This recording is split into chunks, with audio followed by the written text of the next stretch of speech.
Welcome back. Check out this beauty. So we're working on this and I did the reveal of stripping it down and making sure that the frame and fork is intact and good. But hey, check this out. The headset is, I would say, grindy. So without further ado, we gotta tear into this and check it out, see what's going on after this.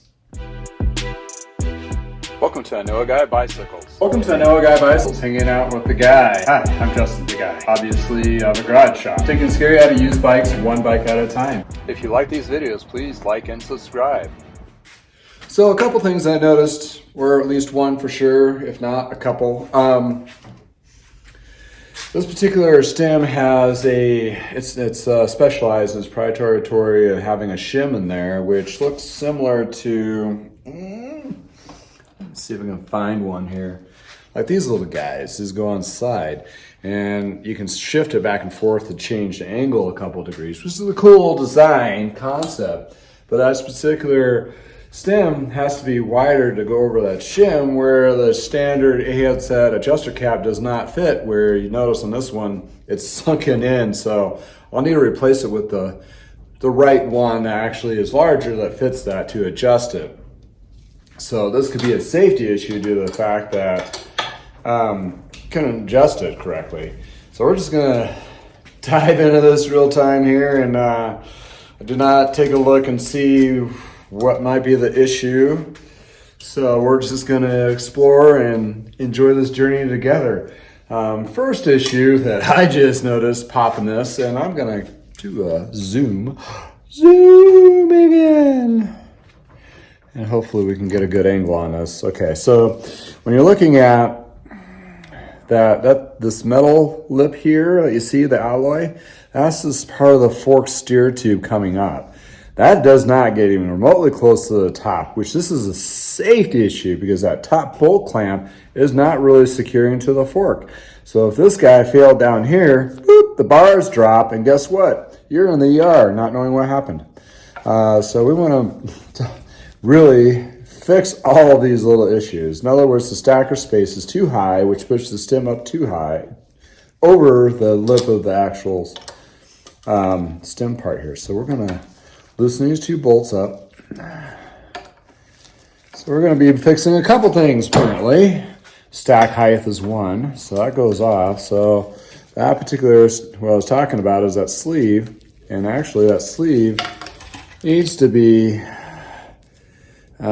this line needs to be over, so it was actually cockeyed. So the actual stem is going to be kind of like, you know, not straight. It'll be tilted. So we'll fix that too. My goodness, there's some issues going on here. Anyway, that's fixable. And what probably happened is they had too many of the thick spacers and didn't have a thin spacer, and didn't know what to do. So this is still grindy, as we can see, and I'm having a little bit of a problem. So you see in here, this white stuff, this is contaminants. This is gonna you out, but usually what that is when somebody's been riding this on a trainer bike, their sweat decides to go down, dripping down into the headset. And your sweat is very corrosive. So this will eat up headsets. That's why there's a cover, I forget what it's called, it's like a bike bra or something weird like that, where it goes over the stem and the handlebar when you're actually doing your training, indoor training or trainers, and it stops that from going. And looking at, I don't know if you can tell, somebody cut this, and it's had a, oh boy, it's at an angle. My goodness. Because you can, okay, let's just see if we can visualize, see how, okay, that's flat. And you kind of see how that, all right. Well, we might be trimming that and getting to the bearing part where it's still grungy. I'm gonna do a little tap. Love tap though. Try to get this to break free. There we go. What we're trying to get break free is this little lock space right here. That guy, that wedges it in there so it holds it in place. And that makes the fork free to come out. So the bearing's there. So I can just tell by, you hear that bearing is toast.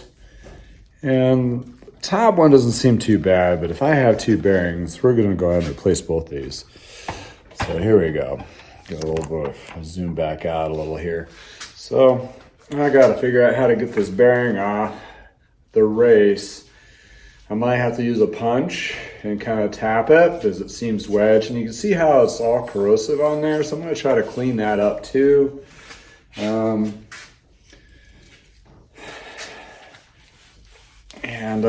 see where we can get this thing to be more, come back to life. And this is kind of wedged out.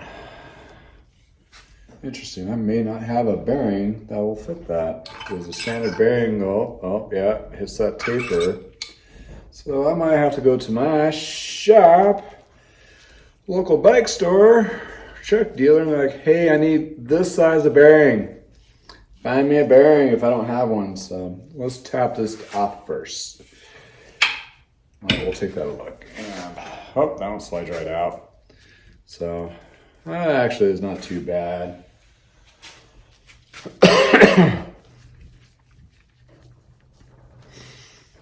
Might have to order a bearing on the other side. I do have a bearing that does match the DI of that, so I can replace that. But we are quickly learning that this has an issue. And it's a headset issue. Looks like, this headset is OEM, so I should be able to find the replacement Cane Creek bearing off of there. So, all right. Well, we identified that issue, so there's definitely going to be a part 2 to this one. What I'll have to do, if I don't have it locally, I'm going to have to see if I can Google Cane Creek, which is the brand, and that's the S6 model, which may have a bearing set available. Then I have to order those up and have them shipped. But so, multiple issues. One, the steer tube is not cut flush, which I'll recut that. And the bearings need to be replaced, and the stack height wasn't correct, so we'll have to lower that down so the stem is mounted securely on there for safety. So, well, on to part 2. Thanks for spending time with me from the garage. I'm gonna have to go to the computer now and figure out what I'm gonna do. Oh boy, this has been a journey. So let me tell you a couple things before I dive into this package I have in my hands.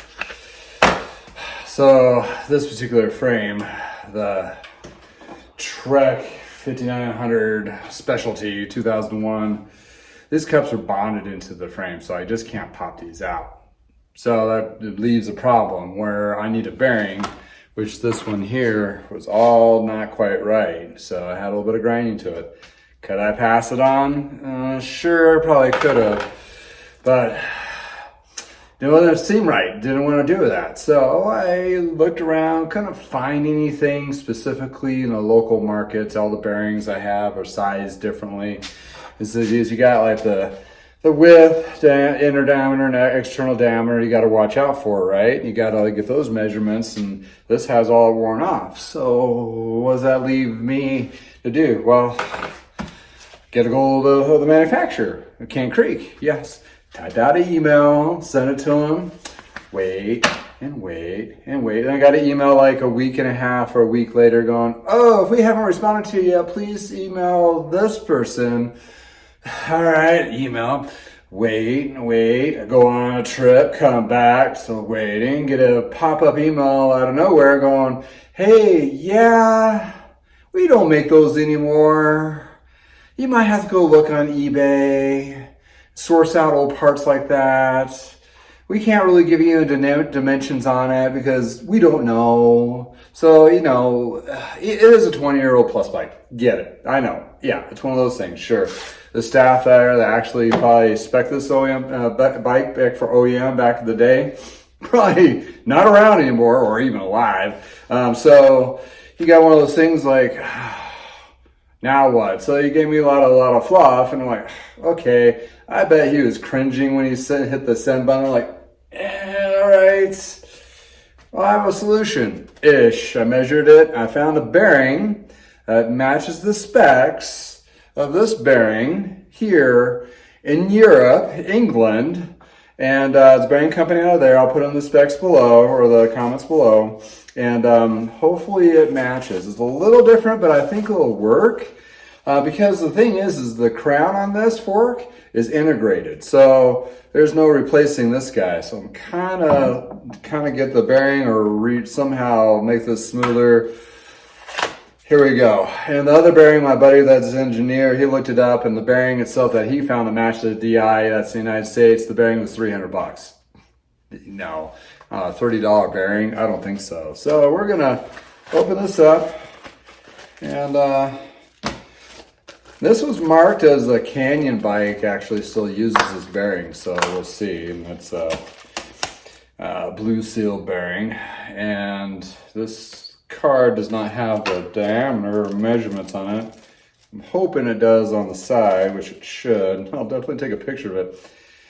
And if this unicorn bearing works, I will post it everywhere I can for those who need a bearing for this bike, because they probably made a good, 100 or so of them, and I'm sure they're out there, and I'm sure this bearing is probably on a lot of them. So, well, the external seems to match.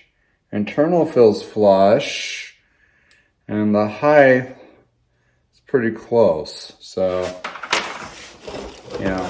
eyeballs to eyeballs, it looks pretty good. But let's get out the professional tool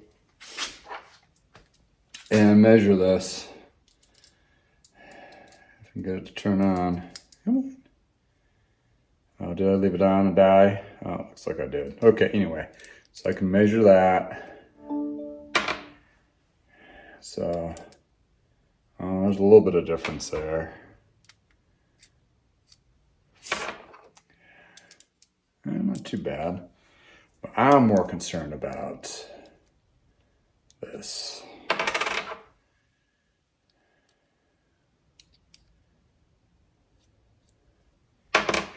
Is it close?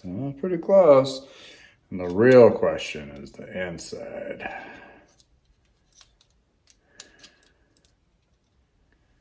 Got that measured out there.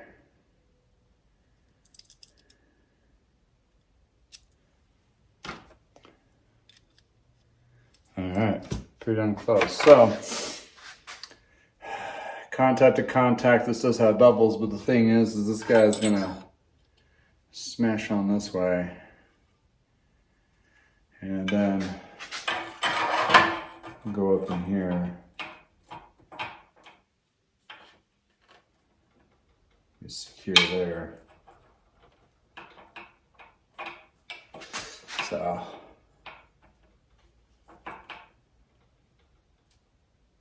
feeling pretty secure in there. I have to do a little bit of a modification because the inside's just a smidgen. Double check the measurements on this. Yeah. Well, we'll give it a try after this. Well, that bearing was a bust. So I went ahead and cleaned out the bearing in the sonic cleaner, repacked it with a light lube, and actually put it all back together. and it actually is really smooth. So we're good with this bearing. It's going to be just fine. Fortunately, the other bearing was just off, just enough that it didn't fit the crown race, and when it did fit into the cup, it was just a smidgen of a slop. So reverting to the original OEM product or OEM bearing, just repacked it. And yeah, you can find videos like that on YouTube to kind of, refresh those bearings. And I was very successful with this one. So my search will still go and try to find that bearing that actually fits this. But in the time being, I'm going to finish this bad boy up and get it out to a new rider. So, sometimes they're not all wins. And that's part of being a bike mechanic. You just kind of take the win of the day, and some days you just try to get it as best as you can.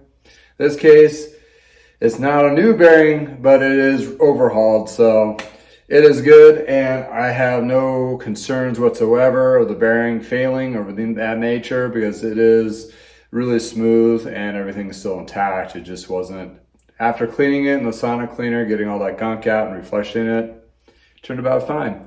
Well, that's my failure of the day-ish. So anyway, have a great day. Thanks for spending time with me in the garage. Take care.